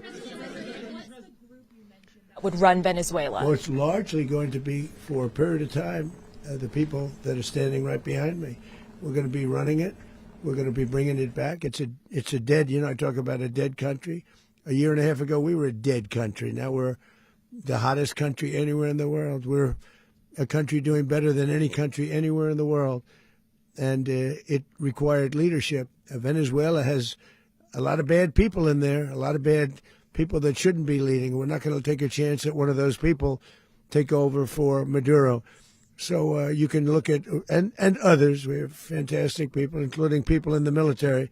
So we're going to have a group of people running it until such time as it can be put back on track, make a lot of money for the people, and give people a great way of life, and also reimbursement for people in our country that were forced out of Venezuela. Rubio would be... You said earlier today that you weren't going to back Machado to come back and be the opposition leader in your Fox and Friends interview. And then you also mentioned the vice president of Venezuela. Are you going to work with the vice president of Venezuela, or how do you foresee the relationship Well, going? I understand she was just sworn in, but she was, as you know, picked by Maduro. So Marco's working on that directly. He just had a conversation with her, and she's essentially willing to do what we think is necessary to make Venezuela great again. Very simple. Mr. President, Colombian President Gustavo Petro, a couple weeks ago, he said he's got to watch his ass. And today he said he's not concerned about anything happening to him in the aftermath of this operation. So just what your message is about that. Well, he has cocaine mills. He has factories where he makes cocaine. And, yeah, I think I stick by my first statement. He's making cocaine. They're sending it into the United States. So he does have to watch his ass. Mr. President, did you notify any members of Congress in advance? Marco, do you want to talk about that? Because you were involved in it. Sure. We called members of Congress immediately after. This was not the kind of mission that you can do congressional notification on. It was a trigger-based mission in which conditions had to be met night after night. We watched and monitored that for a number of days. So it's just simply not the kind of mission you can call people and say, hey, we may do this at some point in the next 15 days. But it's largely a law enforcement function. Remember, at the end of the day, at its core, this was an arrest of 2 indicted fugitives of American justice, and the Department of War supported the Department of Justice in that job. Now, there are broader policy implications here, but it's just not the kind of mission that you can pre-notify because it endangers the mission. Plus, if I could add one thing to that, Congress has a tendency to leak. This would not be good. If they leaked, General, I think it would have been maybe a very different result. But I have to say, they knew we were coming at some point, you know. We had a lot of ships out there. They sort of knew we were coming. We went through. But Congress will leak, and we don't want leakers. People to watch this all play out live. What was Maduro doing when the U.S. forces entered what I assume would be his home? And also, was there any point where the U.S. was considering if Maduro pushed back or resisted killing Maduro? It could have happened. It could have happened. He was trying to get into a safe place. You know what a safe place is? All steel. and he wasn't able to make it to the door because our guys were so fast. They went through the opposition so fast, and there was a lot of opposition. You know, people were wondering, did we get them by surprise? Sort of surprised, but they were waiting for something. It was a lot of opposition. There was a lot of gunfire. You saw some of it today. But he was trying to get to his safe place, which wasn't safe because we would have had the door blown up in about 47 seconds, they say on average, regardless of how thick the steel was. It was a very thick door. It was a very heavy door, but he was unable to get to that door. He made it to the door. He was unable to close it. Go ahead, finish. Going to be in the time being right now? Do you know his exact Well, whereabouts? eventually, ultimately, in the near future, he's going to be brought to New York. And where is he going to be held? Where is he going to be held in New York? Do you know? That's going to be up to the officials that do these things. Mr. President, the U.S. has something of a mixed track record of ousting dictators without necessarily a plan for what comes afterwards. Not with Did me. that weigh on your decision? Well, that's when we had different presidents, but with me, that's not true. With me, we've had a perfect track record of winning. We win a lot, and we win. If you look at Soleimani, you look at al-Baghdadi, you look at the Midnight Hammer. Midnight Hammer was incredible. Right now, you wouldn't have peace in the Middle East. We have essentially peace in the Middle East because of that. If we weren't successful with Midnight Hammer, you wouldn't have peace in the Middle East. So, with me, you've had a lot of victory. You've had only victories. You've had no losses. Yeah. How long do you expect the U.S. to run Venezuela, and how soon do you want Venezuelan people to hold elections? So I'd like to do it quickly, but it takes a period of time. You know, we're rebuilding. We have to rebuild their whole infrastructure. The infrastructure is rotted. It's actually very dangerous. It's blow-up territory. Oil is very dangerous. It's a very dangerous thing to take out of the ground. It can kill a lot of people. It has killed a lot of people doing just that. The infrastructure is old. It's rotted. Much of it is stuff that we put there 25 years ago, and we're going to be replacing it. And we're going to take a lot of money out so that we can take care of the country. Yeah. Are you saying that Secretary Rubio and Mr. President, China, Russia, and Iran have interests in Venezuela. How does this operation affect your relationships with them when it comes to the oil China and drugs? and Russia, Russia when we get things straightened out. But in terms of other countries that want oil, we're in the oil business. We're going to sell it to them. We're not going to say we're not going to give it. In other words, we'll be selling oil probably in much larger doses because they couldn't produce very much because their infrastructure was so bad. So we'll be selling large amounts of oil to other countries, many of whom are using it now, but I would say many more will come. Are you saying, Mr. President, are you saying that, Mr. President, are you saying that, Oh, Mr. President, thank you. What is your message to the people of Venezuela today? Of course, the civilian population specifically, they have a lot of questions. What is your message to the people of Venezuela? That you're going to have peace, justice. You're going to have some of the riches that you should have had for a long period of time. It was stolen from you. But you're going to have peace and you're going to have safety. You're going to have justice. You're going to have a country. You're going to have a real country. You're going to have potentially a great country. You know, if you go back 20 years, maybe even a little longer ago, that was a great country. And they destroyed it. Remember I said that if we lose this election, the United States will be Venezuela on steroids. That's what would have happened.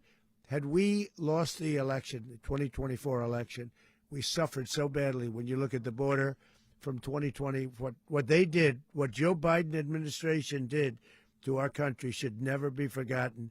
But if we had to go through another year of that, we would be exactly where Venezuela was in terms.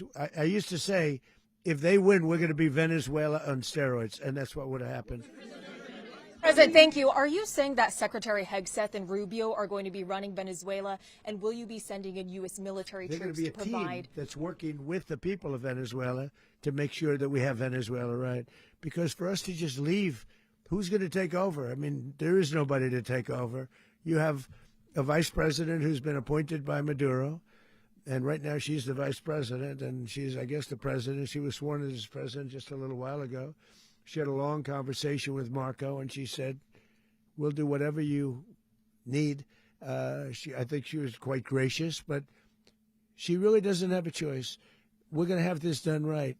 We're not going to just do this with Maduro, then leave like everybody else, leave and say, let it go to hell.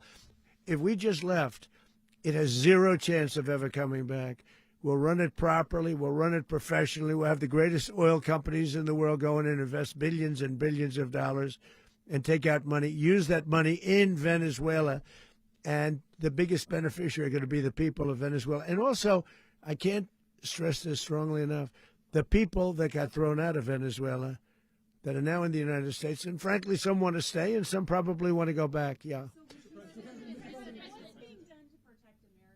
The country, and were any of the detained Americans? Well, right now they're arrested very last night? protected because nobody's going to mess with us. They're very protected. The people of, and we let them know that you better not touch one of them. And are you concerned that bad elements of the Maduro regime will remain in place? Well, we know who they are. We're on them, and they're acting much differently now than they would have acted 2 days ago.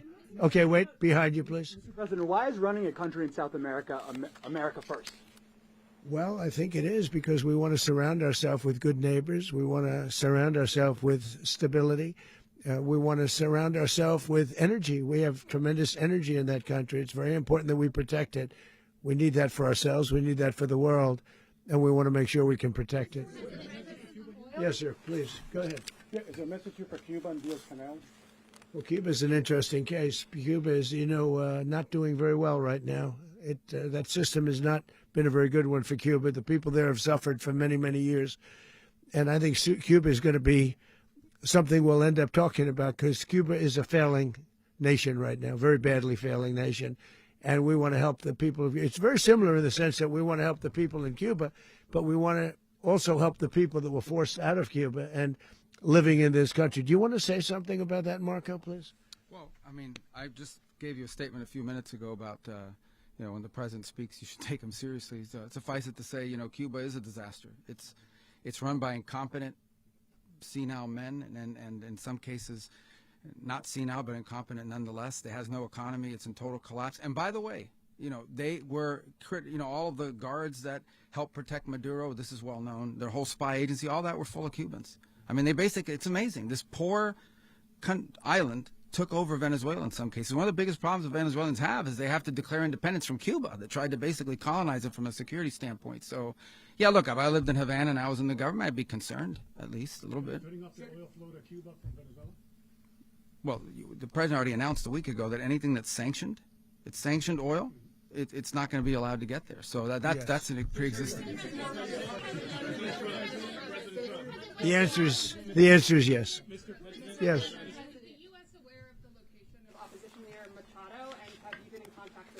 No, we haven't. No, we haven't. Mr. President. Mr. President, on Monday. Oh, I think it would be very tough for her to be the leader. She doesn't have the support within or the respect within the country. She's a very nice woman, but she doesn't have the respect to be the leader. Mr. President, is it possible that the U.S. ends up administrating Venezuela for years? Well, it won't cost us anything because the money coming out of the ground is very substantial, so it's not going to cost us anything. We will. Well, we want safety there. We want to be surrounded by countries that aren't housing all of our enemies all over the world. That was happening, and you don't want to have that. But we're going to be rebuilding, and we're not spending money. The oil companies are going to go in. They're going to spend money. We're going to take back the oil that, frankly, we should have taken back a long time ago. A lot of money is coming out of the ground. We're going to get reimbursed for all of that. We're going to get reimbursed for everything that we spend. So it's going to be a very important. This is a very big evening that took place last night. We have to be surrounded by safe, secure countries, and we also have to have energy. Very important. We have to have energy that's real energy, not where they're getting 4% and 5% of the energy out of the ground. You take a look. It was such a disaster. So what's going to happen with Venezuela, I think, over the next period of a year, is going to be a great thing, and the people of Venezuela will be the biggest beneficiaries. Going to send in U.S. military. Mr. President, thank you. What did you last speak to Maduro about when you spoke? And is the Well, I don't want to get into the Venezuela? conversations, but I did have conversations with him, and I said, you got to surrender. And I actually thought he was pretty close to doing so, but now he wished he did, yeah. You said that Maduro is responsible for drug trafficking. You recently pardoned the former president of Honduras, who was convicted of many drug trafficking. Can you explain how these two situations are different? And would you ever pardon Maduro? I endorsed, as you know, the winning president, the man who won in Honduras. I endorsed the man who won in Chile. I endorsed the man who won in Argentina. And we are doing very well with that whole group. What the man that I pardoned was, if you could equate it to us, he was treated like the Biden administration treated a man named Trump. That didn't work out too well for them. This was a man who was persecuted very unfairly. He was the head of the country. He was persecuted very unfairly. And there are a number of them. And we felt that it was a very unfair situation that happened to him. He's also a party member of the man who won. So obviously the people liked what I did. And one of the reasons that was done is because of the fact that the party in power felt very strongly that that man was treated very badly. I studied it very quickly, and then I studied it in great detail. I went to a lot of the people standing behind me, and they felt that that man was persecuted and treated very badly. That's why I gave him a pardon. You referenced boots on the ground earlier. Can you just sort of button this up? Do you envision the U.S. military having a presence in Venezuela as the U.S. runs that Well, country? no, we're going to have a presence in Venezuela as it pertains to oil, because we have to have, we're sending our expertise in. So you may need something, not very much. But no, we're going to be taking out a tremendous amount of wealth out of the ground. And that wealth is going to the people of Venezuela and people from outside of Venezuela that used to be in Venezuela. And it goes also to the United States of America in the form of reimbursement for the damages caused us by that country. So I want to thank you all very much. Thank you. Do you have one? Yes, please. You were so nice before. I'm going to give you the final question. Go ahead. Thank you, Mr. Unless President. it's a bad question, in It's which about case I'll Putin. go one word. It's about who? It's about Putin, if you want. About Putin. Well, that's Okay. always nice You had to a talk phone- about Putin. You had a phone call with him Yeah. on Monday. Did he talk at all about Maduro? Did y'all talk about this? No, we didn't. And We then- never spoke about Maduro. Are you mad at him right now? I mean, there's this I'm not intelligence. thrilled with Putin. I'm not thrilled with Putin. He's killing too many people. I thought that would be so. I settled 8 1/4 war. You know what the 1/4 was? Thailand and Cambodia. I did it again. They broke out, and I did it in about 5 hours, and I settled it. I'm giving myself 1/4, so I'm up to now 8 1/4. In other words, I settled the war, but then they broke out. They had a pretty bad breakout over the last 4 days. I got them to go back to peace, so I only give 1/4. I thought the easiest one would be, one of the easier ones would be Russia, Ukraine. It's not, and they both have done some pretty bad things. And look, that's Biden's war. That's not my war. But I want to stop the lives. Did you see where last month, 30,000, it was 27,000 the month before. 30,000, mostly soldiers, were killed this last month. 30,000. I want to stop that. You know, I got NATO to pay 5% instead of the 2% that they weren't paying. They weren't paying 2, now they pay 5. And we send them a lot of munitions. We send them a lot of things, missiles and various other things, a lot. And they pay. The United States is not losing money. We're probably making money on that.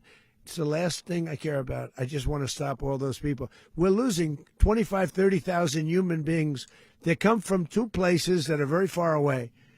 But if I can stop, because it's something I've been pretty good at doing, deals, I guess. It's all a deal. Life is a big deal. But if I can stop that war and stop 30,000 young people, in addition to the fact that people are being killed in Kiev, people are being killed in other cities throughout, a much smaller number, but they're being killed, viciously killed. So I'm not happy about it. I thought that would be something that would get solved. We have Mr. Witkoff here. I think that we're making progress, but that's a war that should have never happened. If I were president, it would have never happened. Putin says it. Everybody says it. If I were president, that would have never happened. But I inherited that war. That was Joe Biden, Zelensky, and Putin. I came into the situation, and it's a mess. And I will say this. I watched an operation last night that was so precise, that was so brilliant. I mean, it was incredible. If we had our people, like this general and our people involved, that war would not have gone on very long, that I can tell you. That war, to use an old term, That war has become a bloodbath, and we want it to get stopped. Thank you very much, everybody. Wow. So what a press conference. You kind of get a very good idea of what the intent behind all of this actually was from that. Now, if you joined halfway through, I want to take you through a summary that I have here that I've been taking notes throughout, and I want to talk about the things that stood out to me the most. And you can comment if you're watching this. Let me know what stood out to you the most. We're gonna go through exactly what was said in short form, so a whole recap here. And some of these questions are very, very revealing, and I've got some concerns about it. So let's do that. I'm going to start a recording so I can post this as a separate video afterwards if you want to catch it. But let's get into it.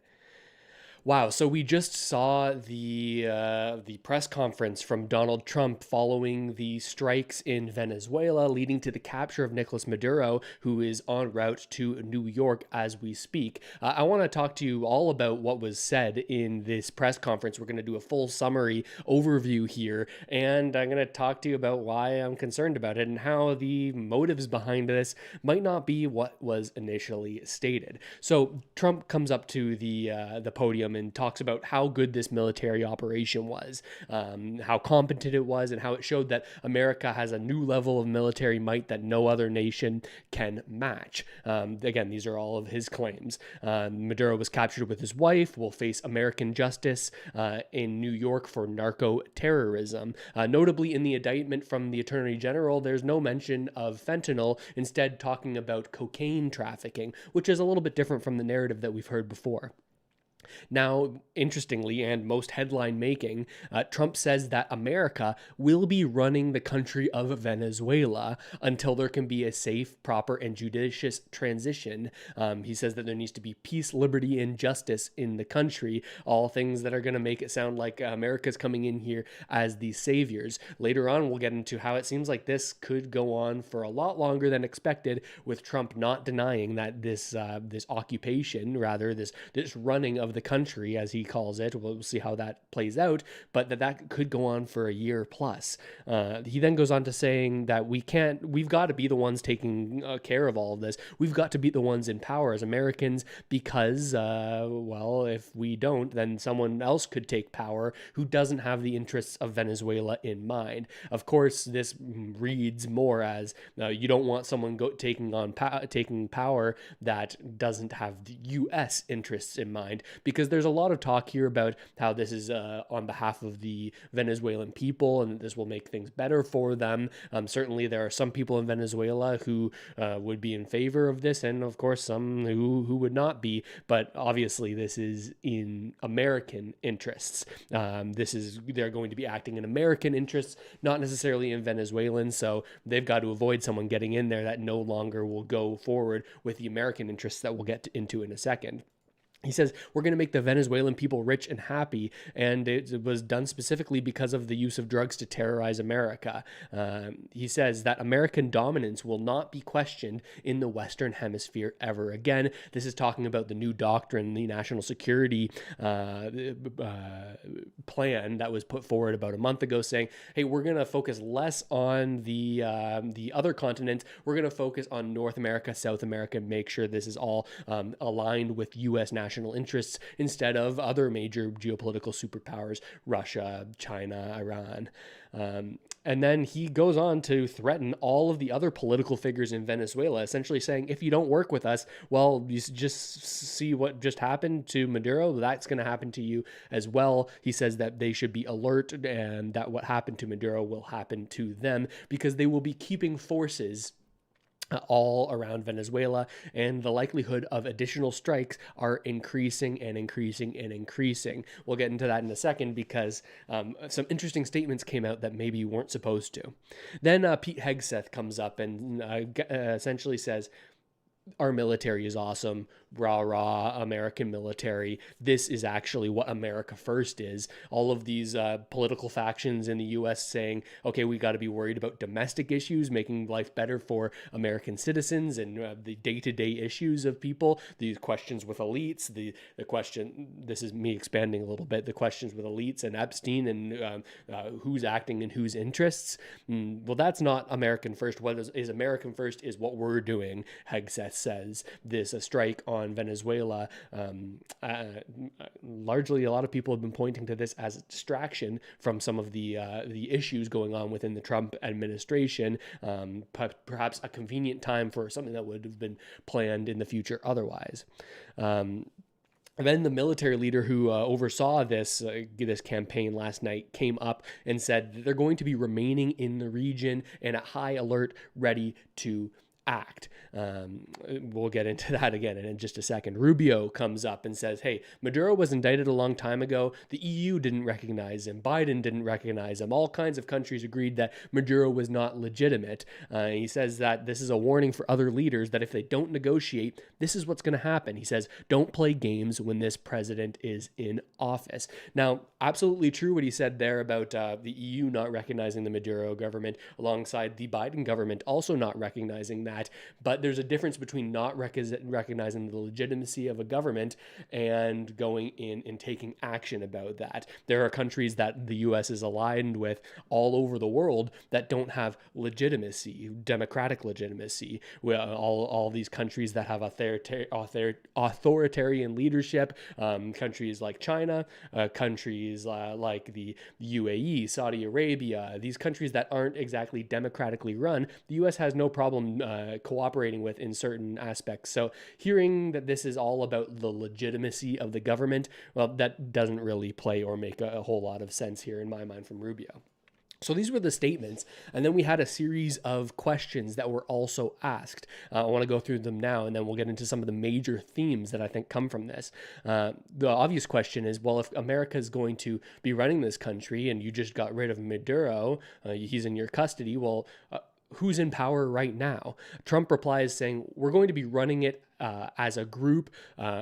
The people behind me, this is Marco Rubio, Pete Hegseth, these people within Trump's inner circle will be taking care of this. He says we're going to do this with a group, and America's not even going to have to pay for any of this because we're going to fund it with oil companies. Throughout the rest of the questions, it becomes obvious that American oil companies will be coming into Venezuela to increase production of these energy products. Trump constantly saying, well, only like 5% of the wealth that's in the ground has been exploited there. We need to increase that, making this more and more clearly seem like an oil play and an economic play, and also national security, having access to those resources rather than it being about drugs and being about the fentanyl crisis in America. They're also asked, will U.S. troops will they be on the ground? Trump says, hey, we're not afraid of boots on the ground. Well, and actually, we had boots on the ground last night in this operation.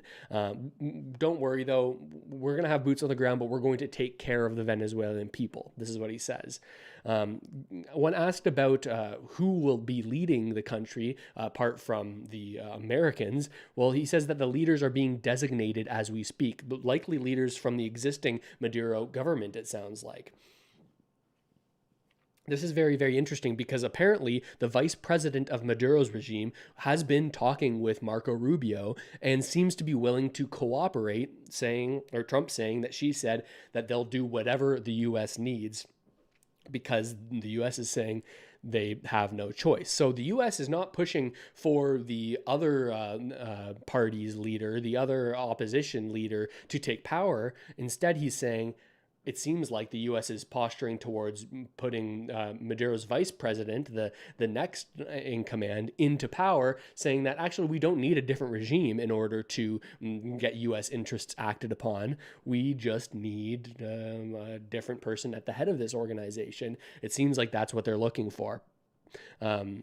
And Trump says that they'll run the country for as long as they need to, as oil and energy product infrastructure is built. Now, the question that is obvious and was asked is, how does this impact China, Russia, and Iranian interests, all countries that have energy interests in Venezuela? Trump says, well, instead of them having or owning or having a connection to those interests, instead, America owns this oil. We own this energy product. We're going to administer it, and we're going to sell it to these other countries so they can have access, but we're going to be the ones that are providing that access. We'll see how these other countries respond, because certainly they won't be too happy about what's gone on here. Now, another question asked is, why is running a country in South America America first? There's been all this talk about what is America first, who is acting in the interests of American citizens, and who is acting in the interests of the military-industrial complex. And to that, Trump says, well, we need to be concerned about safety, energy, and the security of our neighbors.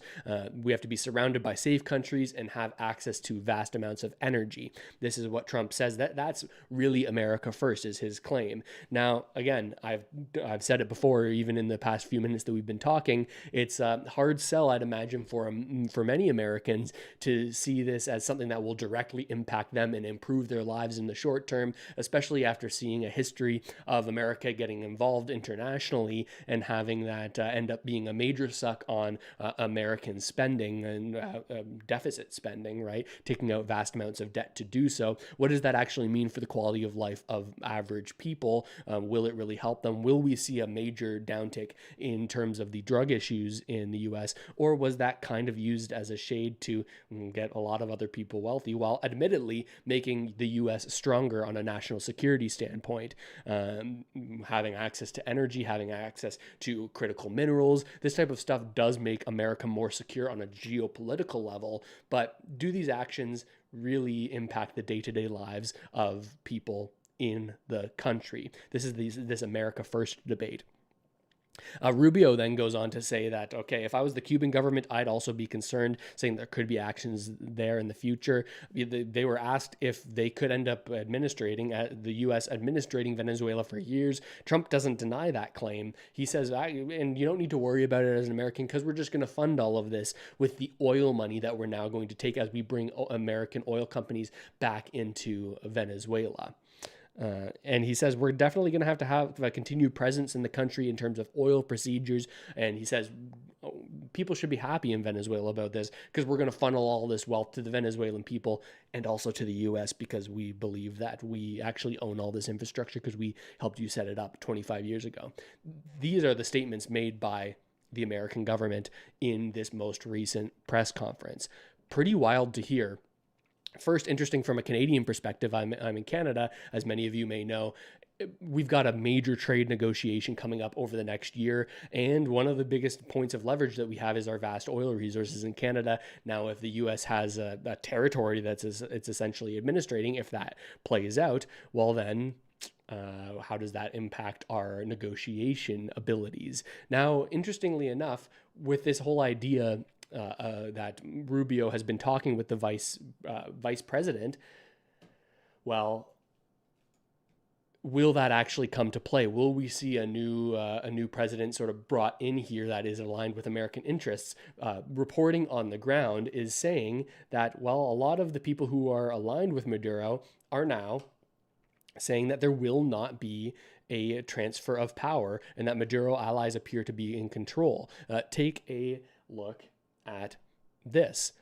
We've got Venezuelan regime appointees, governors of several states, have come out with statements voicing their outrage over the arrest of Maduro and saying they remain firmly in control of their respective states. So will we actually see them give way to these American interests dictating what will happen in the country? This could be part of the reason why they're looking for the vice president who is involved with this regime to be the new person in power rather than an opposition power leader coming in, because how else are you going to rally all of these people from all of these different provinces? Now, it seems like if there is resistance here, and if perhaps the vice president doesn't act as the U.S. is hoping it will, or they will, that more strikes are likely to come. They say America will remain present in the area. The Armada will remain, and oil seems to be the name of the game here. Oil and hemispheric dominance. So I'm curious what you think about all of this. Obviously, it's too early to tell how this will all play out. Will there be increased conflict in the area, as has so often been the pattern whenever there's a U.S.-based and U.S.-backed regime change throughout the world? We've seen disasters in the past, disasters that don't end up helping out the average person, destabilize the area. Or will this pan out entirely differently from that? Will there be limited political strife in Venezuela as the U.S. takes over, essentially? Will this geopolitical tension in the area be diminished as America gives this sort of stability? That is exactly counter to what we've seen in the past, but it's what Trump is claiming. What do you think is going to happen? Let me know in the comment section. If you're not watching this on the live stream and or watching this on a video recap afterwards, subscribe to the channel if you haven't already done so. I hope this video helped you out, and we'll see where this goes. So, wow. That is the... oh, we've got something in the background there. I wonder how long that's been playing. My bad. Yeah, if you're watching this on the live stream, I just... recorded that video overviewing everything that was said there. What did I miss? Is there anything interesting there? I see a lot of people saying Venezuela happy. Don't be so sure. Is this actually going to help out? Okay, well, you need to, there we go. Now it's off. So it'll be interesting to see how this all plays out. And we've got an analysis coming in here from all around. Here's from Breakthrough News, claiming that many citizens in the country are saying, hold on, Maduro, we're not going to let Americans come in here and dominate. Listen to this. De la República Bolivariana de Venezuela, y no vamos a permitir que ninguna bota yanqui, que ningún extranjero nos quite nuestro presidente, porque nosotros lo elegimos a él y con él nos vamos a quedar. Así que nos devuelven nuestro presidente. Maduro aguanta que el pueblo se levanta. Because the people are rising. Maduro aguanta que el pueblo se levanta. Maduro aguanta. Yeah, some people are saying, like, I didn't mention a ton of the cartel stuff. I mean, there are claims that Maduro was working with Mexican cartels in order to launder money and in order to move drugs into the U.S. Yeah, interesting stuff. There wasn't a lot talked about there in that press conference specifically. Now, there was another clip I wanted to show here, which is interesting. Because this comes right after a lot of the Chinese there was a Chinese delegation in Venezuela, apparently still in Venezuela, meeting with Maduro just yesterday. Bueno verte. Me traes muy buenos recuerdos. Feliz año. Este es el año del caballo, ¿verdad, Salvador? Ah, usted es caballo.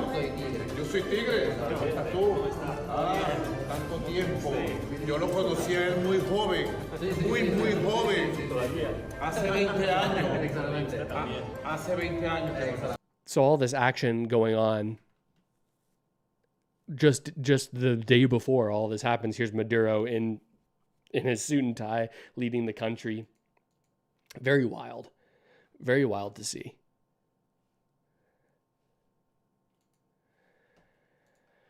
I mean, from my perspective, like, you can argue the positive, you can argue the negative of doing something like this from the American interest. For me, it's hard to see how a focus on this type of action is actually going to address the needs of average people. This is my concern, is that Trump really campaigned as a populist, campaigned as somebody who was making every decision to help the individuals, the lives of every single person who voted for him. This is what a lot of it was, saying, hey, we're going to get out of these foreign wars. We're going to save money. We're going to cut all of these costs so that we can reduce your taxes, so that we can make your quality of life better. That was why a lot of people voted for him. And now we see, about a year through, constant foreign wars going on. We see the big, beautiful bill with incredible amounts of spending. debt-based spending that one day the future Americans will have to pay for, one way or the other. And we see the cover-up until he was absolutely forced of all of these Epstein files. These seem like domestic issues about how the economy, people's ability to live quality lives given the inflation of goods and services, and the legitimate questions about the different interests that are being advocated for within any government. Is it truly the people that are being represented? Or are other interests the primary backers? Are other interests the ones that are being supported the most? In this case, like obviously there's huge incentives in terms of domestic oil countries for the oil companies for the U.S. But then we look at the Epstein situation and we start to wonder, okay, well, who has what blackmail on who? Clearly, they don't want this conversation happening. So whose interests are being advocated for, and why is now the time that this is happening? Does this take the attention off of more domestic issues that Trump is not doing as good a job on? And is this a shifting into something more military, something more war-based, where everyone can say, hey, rah, rah, look at how precise and how powerful the American military is? All very, very concerning to me. We'll see how this pans out. Will there be a peaceful transition of power to this vice president, who Rubio now says will be the American puppet, will be the American with no, maybe by her choice, maybe by no choice of her own, with it seems like the U.S.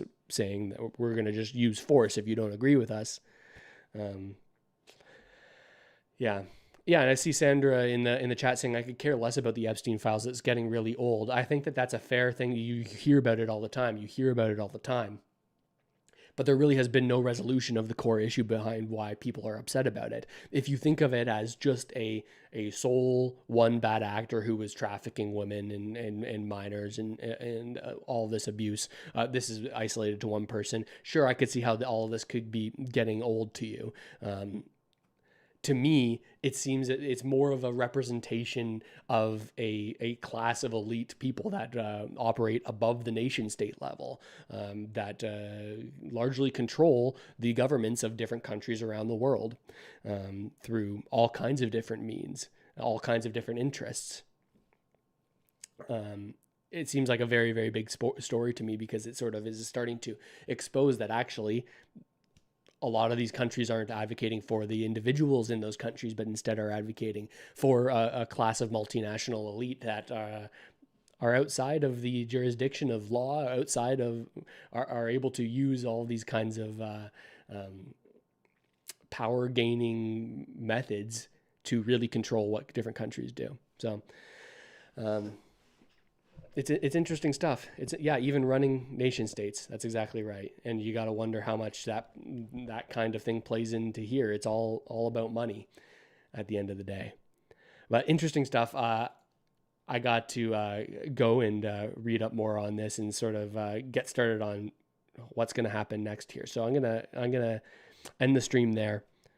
Subscribe to the channel if you haven't already done so. I appreciate you all tuning in and joining me for this wild stuff. I know it's a little bit outside of the typical Canadian focused coverage, but when there's these global events, I think we got to start talking about them a little more on the channel, because they ultimately will impact the way the world changes, especially as we see this multipolar world opening up. Who's Canada going to get into bed with? We've got this hemispheric thing with the U.S., and they're not going to want any kind of foreign interests in Canada. But increasingly, we see the Canadian government trying to move away from American connection. Will that happen over the long term? Who knows? There's not really much Canada can do if the U.S. has any strong interests, any strong opinions about what should happen in Canada. Does this have a chilling effect on our ability to go against American interests in any kind of way? It's pretty wild. But with all that said, I'll talk to you again soon, and hope you have a good rest of your Saturday.